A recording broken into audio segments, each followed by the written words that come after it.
ನಾನಿವತ್ತು vegetable fried rice ಮಾಡ್ತಾಯಿದ್ದೀನಿ. Vegetable fried ರೈಸಿಗೆ ಏನೇನು ಬೇಕು ಅಂತ ನೋಡೋಣ. ನಾನು ಇಲ್ಲಿ ಫ್ರೋಝನ್ ಮಟರ್ ತಗೊಂಡಿನಿ. ಇದು ಫ್ರೋಝ್ ಮಾಡಿ ಇಟ್ಟಿರೋದು ಬಟಾಣಿ. ಇದನ್ನು ಒಂದು ಬಟ್ಲಷ್ಟು ತೊಗೊಂಡಿದ್ದೀನಿ. ಆಮೇಲೆ ಕ್ಯಾರೆಟ್ ತೊಗೊಂಡಿದ್ದೀನಿ. ನಾನು ಕ್ಯಾರೆಟ್ನ ಈ ಥರ ಹೆಚ್ಚಿಟ್ಕೊಂಡಿದ್ದೀನಿ. ಆಮೇಲೆ ಸ್ಪ್ರಿಂಗ್ ಆನಿಯನ್ ತೊಗೊಂಡಿದ್ದೀನಿ. ಇದನ್ನು ಈ ಥರ ಹೆಚ್ಚಿಟ್ಕೊಂಡಿದ್ದೀನಿ. ಈರುಳ್ಳಿ ಹೂವು ಅಂತಾರಲ್ಲ ಅದು. ಇದು ಈರುಳ್ಳಿನ ಒಂದನ್ನು ಈ ಥರ ಕಟ್ ಮಾಡಿ ಇಟ್ಕೊಂಡಿದ್ದೀನಿ. ಆಮೇಲೆ ನಾನು ಸಾಸ್ಗಳಲ್ಲಿ ಸೋಯಾ ಸಾಸು, ಆಮೇಲೆ ಗ್ರೀನ್ ಚಿಲ್ಲಿ ಸಾಸು, ಆಮೇಲೆ ರೆಡ್ ಚಿಲ್ಲಿ ಸಾಸು, ಆಮೇಲೆ 1 ಸ್ಪೂನಷ್ಟು ಪೆಪ್ಪರ್ ಪುಡಿ ತೊಗೊಂಡಿದ್ದೀನಿ. ಆಮೇಲೆ 1-2 ಸ್ಪೂನಷ್ಟು ಶುಂಠಿ ಬೆಳ್ಳುಳ್ಳಿ ಪೇಸ್ಟ್ ತೊಗೊಂಡಿದ್ದೀನಿ. ಮತ್ತು ಈಗ ಹೇಗೆ ಮಾಡೋದು ಅಂತ ನೋಡೋಣ. ನಾನಿಲ್ಲಿ ರೈಸ್ ಮಾಡಿಟ್ಟಿದ್ದೀನಿ. ನಾನು ಇದು ಬುಲೆಟ್ ರೈಸ್ ಮಾಡಿ ಇಟ್ಕೊಂಡಿದ್ದೀನಿ. ನೀವು ಬೇಕಾದರೆ ಉಳಿದಿದ್ದ ಅನ್ನದಲ್ಲೂ ಮಾಡ್ಬೋದು, ಇಲ್ಲ ಬಾಸುಮತಿ ರೈಸಲ್ಲೂ ಮಾಡ್ಬೋದು. ನಾನು ಇಲ್ಲಿ ಬುಲೆಟ್ ರೈಸಿಂದ ಅನ್ನ ಮಾಡಿಟ್ಟಿದ್ದೀನಿ. ಇವಾಗ ಫ್ರೈ ಮಾಡೋಣ. ನಾನು ಗ್ಯಾಸ್ ಹಚ್ಚಿ ಒಂದು ಬಾಣಲಿ ಇಟ್ಕೊಂಡಿದ್ದೀನಿ. ಇದಕ್ಕೆ ಇವಾಗ ಎಣ್ಣೆ ಹಾಕ್ಕೊಳ್ಳೋಣ. ನಿಮ್ಮ ಅನ್ನಕ್ಕೆ ನೋಡಿ ಎಷ್ಟು ಬೇಕು ನೋಡಿ ಹಾಕ್ಕೊಳ್ರಿ. ನಾನು 2.5 ಕಪ್ ಅನ್ನ ತಗೊಂಡಿದ್ದೀನಿ, ಅದಕ್ಕೆ ಸ್ವಲ್ಪ ಜಾಸ್ತಿ ಹಾಕ್ಕೊತಾ ಇದ್ದೀನಿ.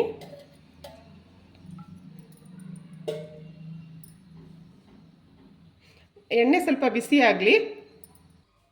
ಎಣ್ಣೆ ಕಾದಿದೆ. ಇವಾಗ ಈರುಳ್ಳಿ ಹಾಕ್ಕೊಳ್ಳೋಣ.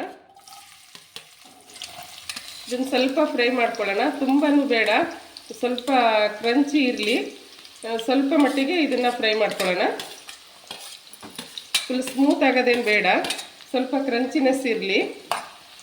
ಫಾಸ್ಟ್ ಉರಿ ಇಟ್ಕೊಂಡೇ ಮಾಡಬೇಕು ಇದನ್ನು ಫ್ರೈಡ್ ರೈಸನ್ನು.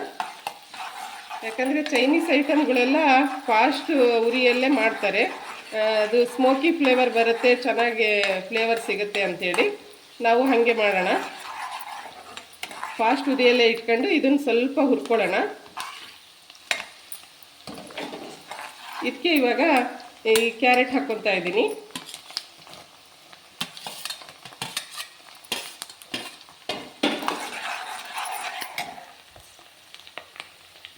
ಬಟಾಣಿನೂ ಹಾಕ್ಕೊತೀನಿ. ಸ್ವಲ್ಪ ಬೇಯಲಿ ನೀಟಾಗಿ. ಅಂದರೆ ತುಂಬಾ ಬೇಯೋದು ಬೇಡ, ಸ್ವಲ್ಪ ಮಟ್ಟಿಗೆ ಕ್ರಂಚಿಯಾಗಿ ಇರಬೇಕು ಇದು ಫ್ರೈಡ್ ರೈಸು. ತುಂಬ ಬೆಂದರೆ ಸ್ಮೂತಾಗಿ ಚೆನ್ನಾಗಿ ಅನಿಸಲ್ಲ. ಸ್ವಲ್ಪ ತಿನ್ನೋಕ್ಕೆ ಕಡಕ್ಕಾಗಿ ಇರಬೇಕಂದ್ರೆ ಕ್ರಂಚಿನೆಸ್ ಅಂತಾರಲ್ಲ ಆ ಥರನೇ ಇರಬೇಕು. ಆ ಥರನೇ ಇರಲಿ. ಈಗ ಫಾಸ್ಟ್ ಇದೆಯಲ್ಲೇ ಇದನ್ನು ಒಂದು 2 ನಿಮಿಷ ಹುರ್ಕೊಳ್ಳೋಣ ನೀಟಾಗಿ.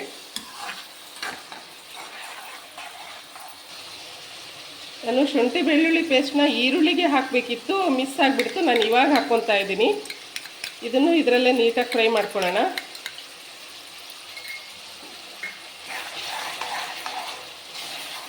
ಇದು ಸ್ಮೆಲ್ ಹೋಗೋವರೆಗೂ ಫ್ರೈ ಮಾಡ್ಕೊಳ್ಳೋಣ.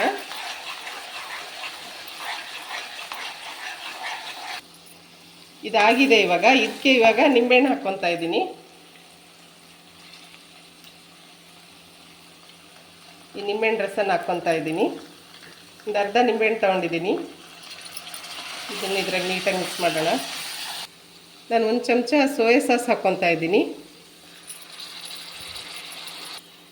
1 ಚಮಚ ಚಿಲ್ಲಿ ಸಾಸ್ ಹಾಕ್ಕೊತಾ ಇದ್ದೀನಿ. 1 ಚಮಚ ರೆಡ್ ಚಿಲ್ಲಿ ಸಾಸ್ ಹಾಕ್ಕೊತಾ ಇದ್ದೀನಿ.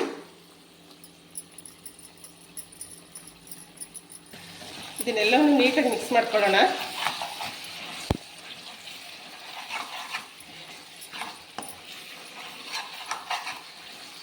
ಟೇಸ್ಟಿಗೆ ತಕ್ಕಷ್ಟು ಉಪ್ಪು ಹಾಕ್ಕೊಳ್ಳೋಣ.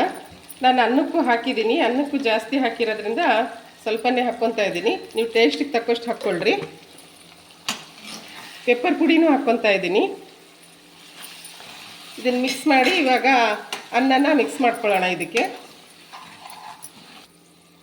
ಇವಾಗ ರೈಸ್ ಹಾಕ್ಕೊಳ್ಳೋಣ. ಅನ್ನ ಹಾಕ್ಕೊಂಡ್ಬಿಡೋಣ. ಇವಾಗ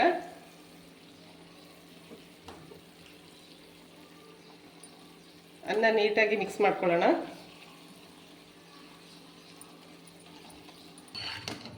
ಸ್ವಲ್ಪನೇ ಅನ್ನ ಹಾಕ್ಕೊಂಡು ನೀಟಾಗಿ ಮಿಕ್ಸ್ ಮಾಡ್ಕೊಳ್ಳೋಣ. ಜಾಸ್ತಿ ಪ್ರೆಸ್ ಮಾಡಲಿಲ್ದಂಗೆ ನಿಧಾನಕ್ಕೆ ತಿರುಗಿಸೋಣ. ಯಾಕಂದರೆ ಅನ್ನ ಒಡೆದ್ಬಿಡುತ್ತೆ. ನೋಡಿರಿ, ಅಷ್ಟು ಅನ್ನ ಹಾಕ್ಕೊಂಡಿದ್ದೀನಿ. ನೀಟಾಗಿ ನಿಧಾನಕ್ಕೆ ಎಲ್ಲ ಕಡೆ ಮಸಾಲೆ ಹತ್ತಂಗೆ ನೀಟಾಗಿ ಮಿಕ್ಸ್ ಮಾಡ್ಕೊತಾ ಇದ್ದೀನಿ. ನೀಟಾಗಿ ಮಿಕ್ಸ್ ಮಾಡ್ಕೊತೀನಿ. ಈಗ ನೋಡಿರಿ ಇವಾಗ ಸ್ಮೂತಾಗೆ ನಿಧಾನಕ್ಕೆ ಮಿಕ್ಸ್ ಮಾಡಬೇಕು, ಅನ್ನ ಹೊಡಿಲಿಲ್ದಂಗೆ. ನೋಡಿರಿ ನೀಟಾಗಿ ಮಿಕ್ಸ್ ಮಾಡ್ಕೊಂಡಿದ್ದೀನಿ, ಎಲ್ಲ ರೆಡಿಯಾಗಿದೆ. ಇವಾಗ ಲಾಸ್ಟಿಗೆ ಇದು ಈರುಳ್ಳಿ ಇದನ್ನು ಹಾಕ್ಕೊತಾ ಇದ್ದೀನಿ, ಸ್ಪ್ರಿಂಗ್ ಆನಿಯನ್ನು. ನೀಟಾಗಿ ಇದನ್ನು ಹಾಕಿ ಮಿಕ್ಸ್ ಮಾಡೋಣ.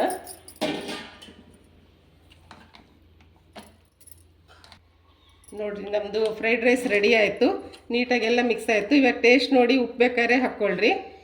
ತುಂಬ ಟೇಸ್ಟ್ ಆಗಿದೆ, ತುಂಬ ಚೆನ್ನಾಗಾಗಿದೆ, ಸ್ಮೆಲ್ಲೆಲ್ಲ ತುಂಬ ಚೆನ್ನಾಗಿ ಬರ್ತಾಯಿದೆ. ಈಸಿಯಾಗಿ ಸಿಂಪಲ್ಲಾಗಿ ಫ್ರೈಡ್ ರೈಸ್ ಮಾಡಿದ್ದೀನಿ. ಹೇಗೆ ಬಂತು ಅಂತ ಹೇಳಿ, ನೀವು ಮಾಡಿ ಹೇಗಿದೆ ಟೇಸ್ಟು ಅಂತ ಹೇಳಿ.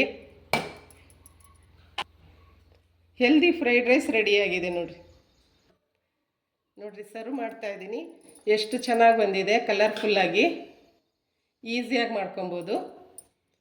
ತುಂಬ ಕಲರ್ಫುಲ್ಲಾಗಿದೆ, ತುಂಬ ಟೇಸ್ಟಿಯಾಗಿದೆ.